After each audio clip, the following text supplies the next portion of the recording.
नमस्कार दोस्तों, स्वागत है आप सभी का ई शिक्षालय के यूट्यूब चैनल पे। मैं अभय क्लास 10th के मैथमेटिक्स का सीरीज़ स्टार्ट किया हूँ, जिसमें मैं सभी चैप्टर्स के सिलेबस, उसके कॉन्सेप्ट्स, साथ ही एक्सरसाइज को भी जो करवाता हूँ, उसमें मैं उस एक्सरसाइज के पर्टिकुलर कॉन्सेप्ट पे ज़्यादा फोकस करता हूँ। और आपको पता होना चाहिए कि किसी भी एक्सरसाइज का एक मेन कॉन्सेप्ट होता है जिस पे बेस्ड उस एक्सरसाइज के 70 से 80% क्वेश्चन होते हैं। बाकी 20 से 30% क्वेश्चन जो होते हैं वो डिराइव्ड होते हैं। कह सकते हैं कि उस क्वेश्चन का लेवल थोड़ा सा अच्छा होता है, क्वेश्चन थोड़ा सा मुश्किल होता है। तो मुश्किल क्वेश्चन के लिए आपको अच्छे से प्रैक्टिस करनी है, ठीक है। तो वो भी आप आराम से जान जाएंगे, लेकिन उसको करने के लिए भी आपको पहले बेसिक कॉन्सेप्ट की ज़रूरत तो होगी ही होगी। तो बिल्कुल ये वीडियो क्लास 10th में जो बच्चे अभी अभी गए हैं उनके लिए है। तो सबसे पहले मैं बतलाना चाहूँगा कि लीनियर इक्वेशन इन 2 वेरिएबल, जो कि चैप्टर 3 है मैथ्स का, उसके कंटेंट्स क्या क्या हैं, उस चैप्टर में क्या क्या चीज़ें आपको पढ़नी है।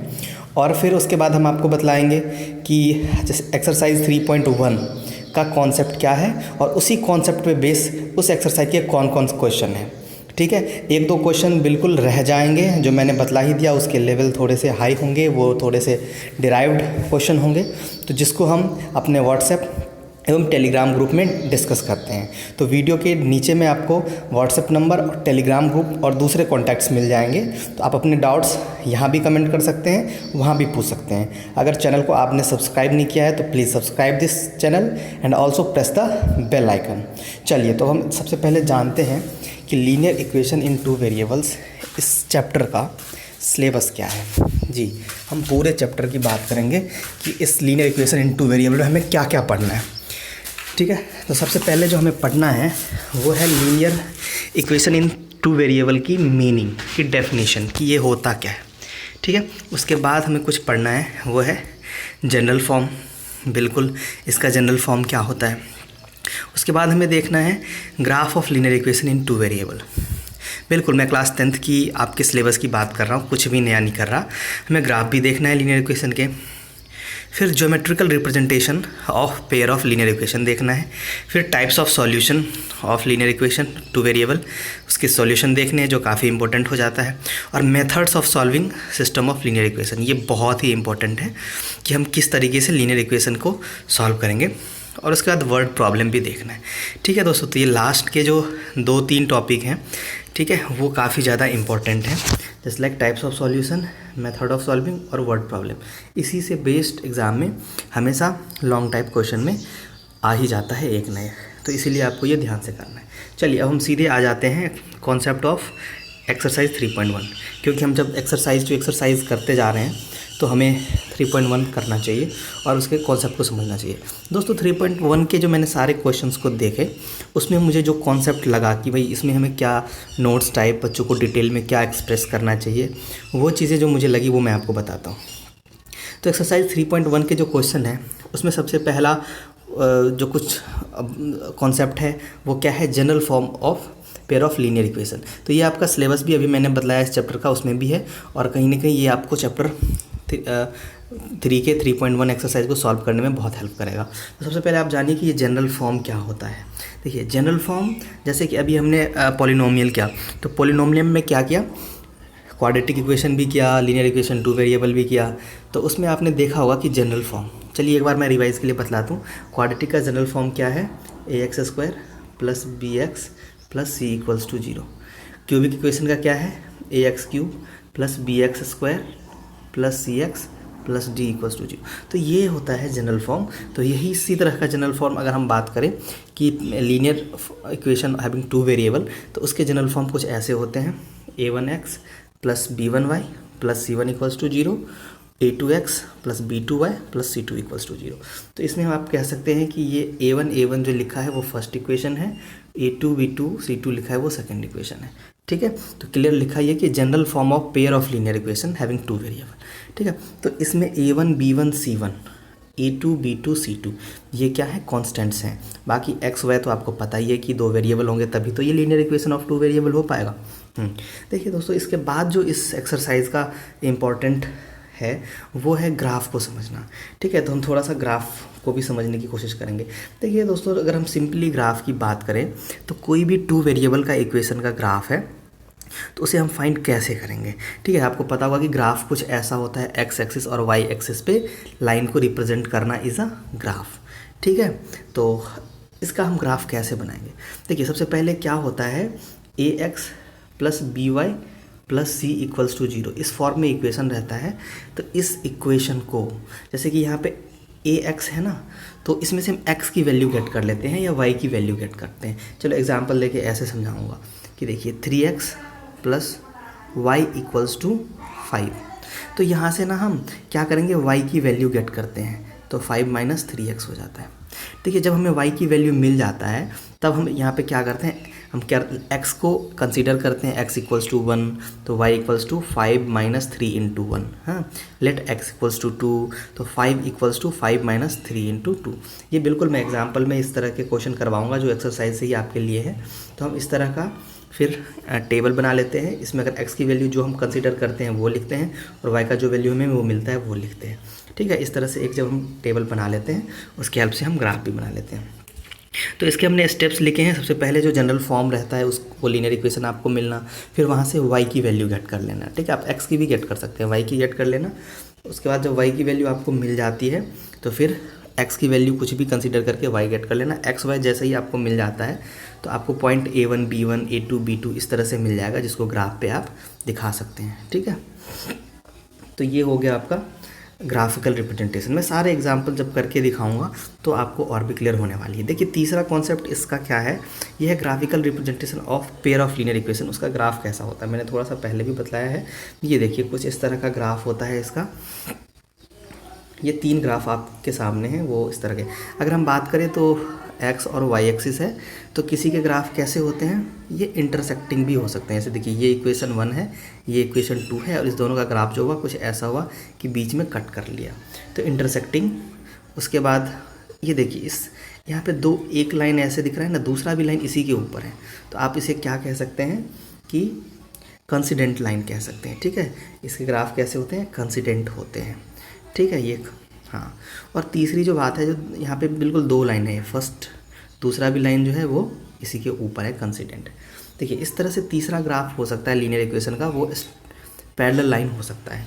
ठीक है, तो ये मैंने तीसरे में आपको बतला दिया है कि ग्राफ 3 तरह के हो सकते हैं लीनियर इक्वेशन के। The first is intersecting at a one point, second is coincident lines and third is lines parallel to each other. Okay, so these 3 are the graphs of linear equation having 2 variable. दोस्तों ये straight line तो graph होगा ही, क्योंकि linear equation का graph हमेशा straight line होता है। तो ये चीज़ें भी आप क्लियर समझिए। ठीक है, तो 3 तरह के ग्राफ, तो इसी तीनों कॉन्सेप्ट से रिलेटेड एक्सरसाइज 3.1 के ऑलमोस्ट क्वेश्चन है। ठीक है, चलिए तो अब हम एग्जाम्पल के तौर पे एक्सरसाइज 3.1 के हम फर्स्ट क्वेश्चन को लेते हैं और समझते हैं। देखिए फर्स्ट क्वेश्चन वर्ड रिलेटेड है, तो सबसे पहले क्वेश्चन को अच्छे से पढ़िए और क्वेश्चन को समझ के इक्वेशन जनरेट कीजिए। और इक्वेशन को जनरेट करके आपको पता ही है कि अगर ax plus B Y plus C equals to 0 के फॉर्म में आता है तो आप वहाँ से y की वैल्यू निकाल लीजिए सॉल्व करके, फिर x को जो जैसे कंसिडर x मिलेगा y मिलेगा, इस तरह से 2-3 वैल्यू मिलकर ग्राफ बनेंगे। तो चलिए फर्स्ट क्वेश्चन देखते हैं क्या है। आफ्ताब टेल्स हिज डॉटर से, आफ्ताब ने अपने डॉटर से क्या कहा कि 7 year ago I was 7 times as old as you, और 3 year from now 3 साल बाद क्या होगा, I shall be 3 times as old as you will be। देखिए 7 साल पहले की बात में बतला रहा है कि आफ्ताब अपनी बेटी से कि मैं 7 गुना बड़ा था तुमसे। ठीक है, लेकिन 3 साल बाद, आज से 3 साल बाद क्या हो जाऊँगा, 3 गुना बड़ा हो जाऊँगा। ठीक है, तो इस सिचुएशन को अलजेब्रिकली एंड ग्राफिकली आपको रिप्रेजेंट करना है। देखिए आफ्ताब और डॉटर, यहाँ पे 2 वेरिएबल की बात हो रही है। उनकी बेसिकली ये वेरिएबल नहीं है, आफ्ताब और डॉटर कोई नाम है, कोई इसकी एज तो कुछ ना कुछ होगी, लेकिन यहाँ पे पता नहीं है इक्वेशन में, इसलिए इसे हम वेरिएबल मानेंगे और हम इसके एज को XY मान लेंगे। ठीक है, 2 वेरिएबल का इक्वेशन बनाना ही है तो हम x और y मानेंगे। ठीक है, तो चलिए देखिए, सबसे पहले हम क्या करेंगे, आफताब की एज x मान लेंगे और डॉटर की प्रेजेंट एज y मान लेंगे, ठीक है। अब इसमें क्वेश्चन में कह रहा है कि 7 ईयर अगो, यानी 7 साल पहले। तो आज अगर दोस्त आपकी एज x है तो 7 साल पहले क्या होगी, कम हो जाएगी, x माइनस 7 आफताब की हो गई और डॉटर की y माइनस 7 हो गई, ठीक है। उसके बाद हम देखते हैं क्वेश्चन के अकॉर्डिंग क्या कह रहा है कि 7 year ago I was 7 times as old as you. हाँ, तो कह रहा है कि 7 साल पहले ये 7 गुना बड़ा हो जाएगा। तो आफताब का एज जो है x माइनस 7 वो क्या हो जाएगा, अपनी बेटी के, हमेशा ध्यान रखिए कि यहाँ पे मल्टीप्लाई उसके डॉटर के एज में होगा 7 का, ठीक है। हाँ, तो 7 इंटू मतलब 7 माइनस y माइनस 7 इंटू 7, तो 7 का मल्टीपल उसके डॉटर के एज में हो गया। फिर उसके बाद इसे हम सॉल्व कर लेंगे। तो देखिए LHS में x माइनस 7 होगा और RHS में 7 इंटू वाई 7y और 7 इंटू 7 माइनस 49 हो गया। अब इसे हम थोड़ा सा और भी सॉल्व कर लेते हैं। तो x minus 7y equals to minus 7 और ये माइनस 49 इधर, या फिर इस माइनस 7 को उधर लेके चले जाएंगे तो प्लस 7 हो जाएगा। तो माइनस 49 प्लस 7 क्या हो जाएगा, माइनस 42। तो ये माइनस 42 इक्वेशन 1 बन गया हमारे पास, ठीक है। तो इक्वेशन 1 पहले कंडीशन में। अब फिर सेकंड कंडीशन में क्या कह रहा है कि 3 ईयर फ्रॉम नाउ, 3 साल बाद की बात कर रहा है एज के, तो उसे भी समझते हैं। देखिए आज से 3 साल बाद आफताब x+3 हो जाएगा, उसकी डॉटर y+3 हो जाएगी। दोस्तों अगर अभी आप 10 साल के हैं तो 3 साल बाद 13 तो होंगे ही ना, तो प्लस हो जाएगा। और अगर 5 साल पहले की बात कर रहा है, अगर आज 10 साल के हैं तो 5 साल पहले 5 साल के थे तो 10 माइनस 5 यानी x माइनस 5। तो इसीलिए आपको क्वेश्चन को ध्यान से पढ़ना है, जब पहले की बात बता रहा है तो माइनस करना है, और अगर अब से फ्रॉम नाउ कर रहा है तो प्लस करना है। तो देखिए x+3 y+3 एज मिल गया। अब देखिए इस क्वेश्चन के लैंग्वेज में फिर से क्या कह रहा है कि I shall be 3 times as old as you will be, 3 गुना बड़ा होने की बात कह रहा है। तो आफताब की एज x+3 3 गुना किससे होगा, डॉटर से होगा। तो डॉटर में हमने y+3 में 3 से मल्टीप्लाई कर दिया। इसे भी हम सॉल्व कर लेते हैं। LHS में x+3 रहेगा और RHS में 3y + 3 3 जा 9 हो जाएगा, ठीक है। अब इसको हम सॉल्व कर लेंगे। तो x और ये 3y इधर जाएगा तो माइनस 3y इक्वल्स टू, अगर हम बात करें ये 9 इधर है ही और 3 इधर आएगा तो -3 हो जाएगा। तो 9 - 3 क्या होता है, 6 होता है।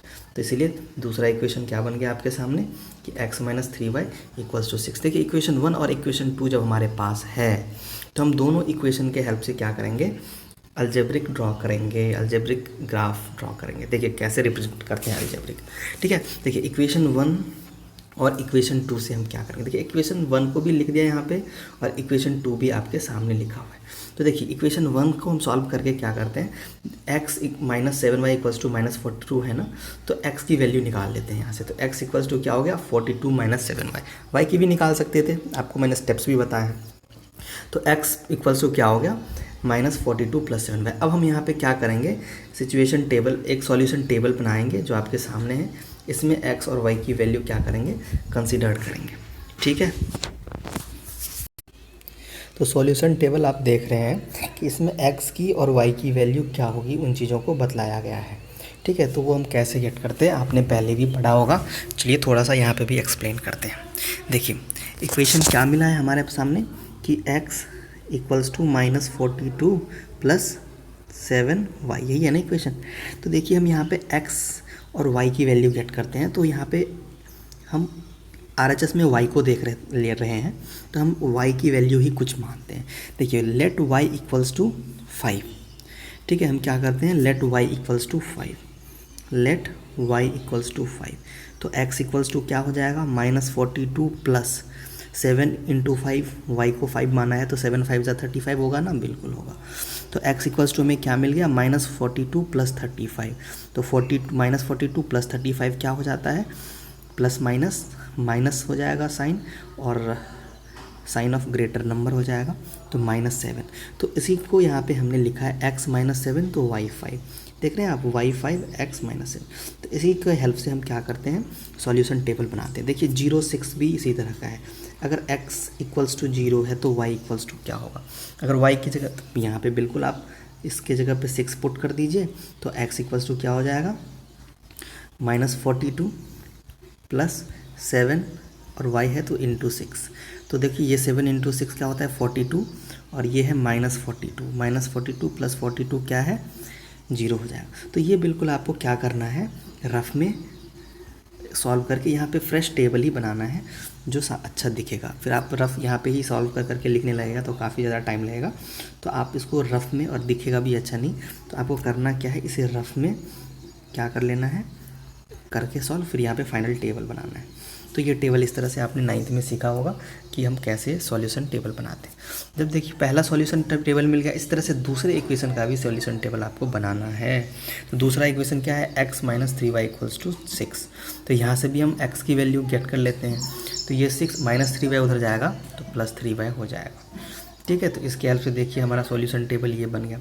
यहाँ पे भी सॉल्यूशन टेबल के लिए मैं थोड़ा सा आपको हिंट दूँ कि कैसे बना है ये सॉल्यूशन। देखिए x = क्या हुआ, 6 + 3y हुआ है ना। तो हम क्या करते हैं, लेट y = 0 या कोई भी वैल्यू जो देख रहे हैं नीचे में लिखा है वो मान लेते हैं। अगर हम y = 0 मानते हैं तो x = क्या होगा, 6 + 3y यानी 3 × 0।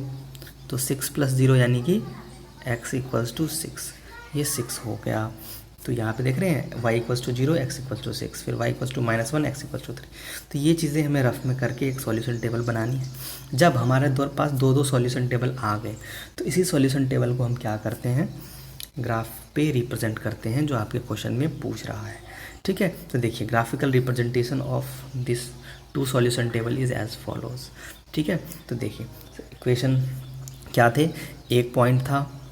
इक्वेशन 1 की अगर हम बात करें तो -7, क्या था, -7 देख रहे हैं इक्वेशन 1, बिल्कुल -7, 0, 6 और 7। तो उस पॉइंट को हमने नोट कर दिया। और हमें देखिए यहाँ पे -7 देखिए सेम -7 के सामने में और इधर +5 के सामने, तो ये -7 इस तरह से। फिर ये देखिए 0, 6, ये बिल्कुल 0 पे, और ये 6 इस पॉइंट की बात हो रही है। और उसके बाद 7, ये इक्वेशन 1 का ग्राफ है, स्ट्रेट लाइन ऐसे कुछ देख रहे हैं। ये इक्वेशन को भी हम यहाँ पे लिख देंगे इस तरह से। इक्वेशन 2 का ये ग्राफ है, देख लीजिए, पॉइंट 0 - 2, 3 - 1, 6, 0 है। ठीक है, ये इक्वेशन 2 का ही ग्राफ है। तो इक्वेशन 1 और इक्वेशन 2 का ग्राफ यहाँ पे मिल गया। तो ये ग्राफ कैसा है, मैंने तो 3 तरह के ही आपको ग्राफ बतलाए हैं, या इंटरसेक्टिंग होगा, या कंसिडेंट होगा, या फिर पैरेलल होगा।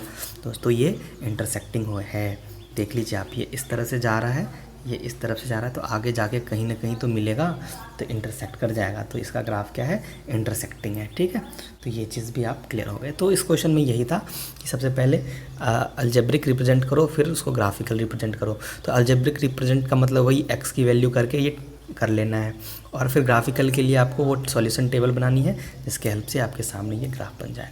देखिए सेकंड क्वेश्चन भी सेम टू सेम ऐसा ही है, आप बिल्कुल ट्राई कीजिए। हालांकि मैंने भी इसका सॉल्यूशन दे दिया है, तो आपको ये समझाते हैं सेकंड क्वेश्चन भी, और क्लियर हो जाएगा। देखिए सेकंड क्वेश्चन में है कि एक कोच जो है क्रिकेट टीम का, उसने 3 बैट और 6 बॉल खरीद के लाए, कितने रुपये में, 3900 रुपये में। ठीक है, बाद में उसने क्या किया, कुछ और बैट और 2 अनदर एक और बैट खरीद लाया, और 2 और बॉल भी लाया उसने। ठीक है, सेम काइंड के थे, सेम प्राइस होंगे, लेकिन इस बार उसको 1300 रुपये देने पड़े। ठीक है, तो represent the situation algebraically and geometrically. Algebraically भी बताना है, और अलजेब्रिकली मीन्स क्या है, इक्वेशन बनाने हैं, और ज्योमेट्रिकली मीन्स ग्राफ बनाने हैं। ठीक है, तो चलिए देखिए यहाँ पे बैट और बॉल की बात कही गई। दोनों कंडीशन में खरीद के तो लाया, लेकिन एक बैट एक बॉल का कितना प्राइस है वो तो हमें पता ही नहीं। तो हम यहाँ पे x और y मानेंगे, cost of bat and cost of ball. Question में क्लियर कह रहा है कि 3 bat and 6 ball for Rs 3900। ठीक है, 3 बैट यानी 3 × x 3x, 6 बॉल इंटू 6 यानी कि 6 × y, तो 3x + 6y = 3900 हो जाएगा, पहला इक्वेशन। दूसरे इक्वेशन हम कैसे सेट करेंगे, तो दूसरे इक्वेशन के लिए लिखा है C by another bat and 2 more ball, okay, 2 more ball of the same kind of 1300। तो 1300 रुपये में उसने अनदर बैट 2 more बॉल, तो नहीं x + 2 बॉल यानी 2y = 1300।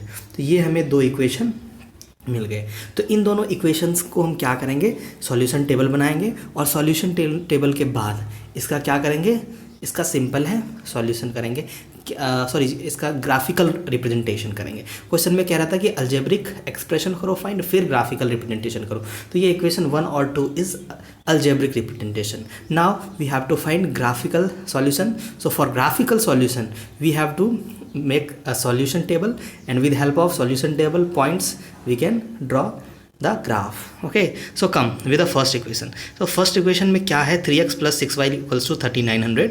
यहाँ से हम x या y की वैल्यू निकालेंगे। चलो x की वैल्यू हमने निकाल लिया, 3900 - 6y/3। ठीक है, ये कैसे निकला आप देख लीजिए क्लियर यहाँ पे। देखिए 3x + 6y = 3900 है ना, तो 3x = फाइंड कर लीजिए। हाँ, तो क्या हो जाएगा 3900 - 6y। अब जब x फाइंड करेंगे तो ये 3 इधर मल्टीप्लाई में है, इधर डिवाइड में आ जाएगा, तो 3900 - 6y/3 ही तो हो जाएगा। बिल्कुल सही आपने देखा। तो यही हमारा इक्वेशन 1 का डिराइव्ड फॉर्म आ गया है, जिसे ये रहा आपके सामने। ठीक है, तो हम अब अपने अकॉर्डिंग y की वैल्यू लेकर के x की वैल्यू फाइंड कर लेंगे। ठीक है, देखिए x y की वैल्यू आप यहाँ कुछ भी पुट करिए, x का कुछ ना कुछ वैल्यू आएगा। तो चलिए हम एक अच्छा वैल्यू y का पुट कर रहे हैं ताकि x का बढ़िया सा आए। तो हम y का वैल्यू क्या पुट कर रहे हैं, 500 पुट कर रहे हैं। देखिए आपके सामने, देखिए 500 पुट करते हैं तो 6y है ना, तो 6 5 जा 3000 हो गया। अब 3900 में से 3000 चला गया तो 900 बच गया, और 900 को 3 से डिवाइड करेंगे 300 हो जाएगा। बिल्कुल हो जाएगा। तो इस तरह से ये बिल्कुल आपको रफ में कर लेना है, यहाँ पे सॉल्यूशन टेबल ही बनाना है। चलिए इस तरह से आप देखिए दूसरा वैल्यू हमने क्या रखा है, 600 रखा है। देखिए तो 6y यानी कि 6 × 600 3600 हो गया। यस, तो 3900 में से 3600 चला जाएगा तो 300 बच जाएगा। 300 को 3 से डिवाइड करेंगे 100 हो जाएगा।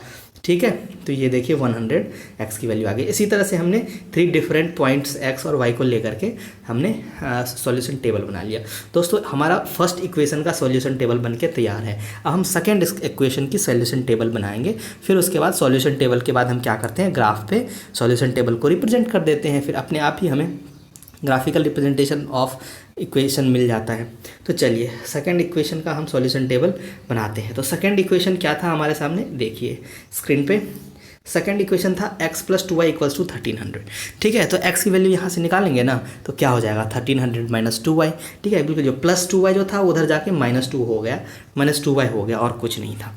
ठीक है, तो जब हमें x की वैल्यू मिल गई तो अब हम क्या करेंगे, इस देखिए नीचे वाले इक्वेशन में क्या करेंगे कि हम y का कुछ भी वैल्यू पुट करते जाएंगे और x की वैल्यू गेट करते जाएंगे।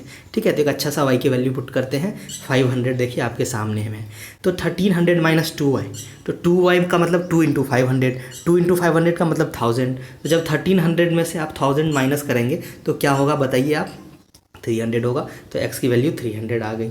इस तरह से फिर दूसरी वैल्यू के लिए भी आप क्या करेंगे, 600 पुट करेंगे। तो 1300 - 2y, 2 × 600 1200 हो गया। हाँ, तो 1300 में से 1200 चला गया तो 100 बच गया। इस तरह से तीसरी वैल्यू भी निकाल लेंगे। 2 वैल्यू निकालना ज़रूरी है। देखिए हमने सॉल्यूशन टेबल इस तरह से बना लिया दोनों इक्वेशन का। अब जब सॉल्यूशन टेबल बन गया तो इसकी ग्राफिकल रिप्रेजेंटेशन कर सकते हैं ना, बिल्कुल कर सकते हैं। देखिए ये सेकेंड इक्वेशन 2 का जो सॉल्यूशन टेबल बना है, ठीक है, इसका ग्राफिकल रिप्रेजेंटेशन कैसे हुआ है, कुछ ऐसे हुआ है। 300 देखिए इसके पॉइंट क्या है, 300 500 100 600 ऐसे ही तो हैं। तो देखिए 300 500 600 ये मिल गया आपके सामने, 300 500 उसके बाद 100 600 और -100 700। ये 3 जो पॉइंट है, यानी कि ये जो स्ट्रेट लाइन है वो किसका है, वो इक्वेशन 2 का है। देखिए इक्वेशन की वैल्यू भी यहाँ पे लिखी है। और ये जो दूसरा लाइन हम देख रहे हैं वो कहाँ पे है, काफ़ी अच्छा क्वेश्चन था ये, इसीलिए इसे हम लिए हैं। देखिए दूसरे लाइन के लिए हम दूसरा पॉइंट तो देखेंगे ना, दूसरा सॉल्यूशन टेबल पे चलते हैं। देखिए दूसरा सॉल्यूशन टेबल आपके सामने आ गया, 300 500 100 600 ऐसा ही तो था। तो 300 500 100 600 ये देखिए आपके सामने 300 500 100 600, यानी कि दोनों इक्वेशन क्या है, सेम लाइन पे बना है। तो इसका ग्राफ क्या हुआ, कंसिडेंट। ठीक है, इसका ग्राफिकल रिप्रेजेंटेशन क्या हुआ, कंसिडेंट, सेम लाइन पे दोनों आ गया है। तो देखिए इसे हम लिख देंगे कि इट्स ग्राफ इज कंसिडेंट। ठीक है, आपके सामने ग्राफिकल रिप्रेजेंटेशन। तो इसी तरह से इसके नेक्स्ट क्वेश्चन भी है जो सेम टू सेम है, इसलिए मैंने उसे नहीं बनाया। ओवरऑल और भी दूसरे क्वेश्चन है, उसका भी यही कॉन्सेप्ट है। तो आप ज़रूर ट्राई कीजिए। कुछ भी डाउट हो तो कमेंट सेक्शन में डाउट कीजिए। साथ ही आप व्हाट्सएप ग्रुप से भी जुड़ के वहाँ भी डाउट पूछ सकते हैं। ठीक है, तो अब मैं आपके डाउट और कमेंट्स का इंतजार रहेगा। Thank you for watching. Good day.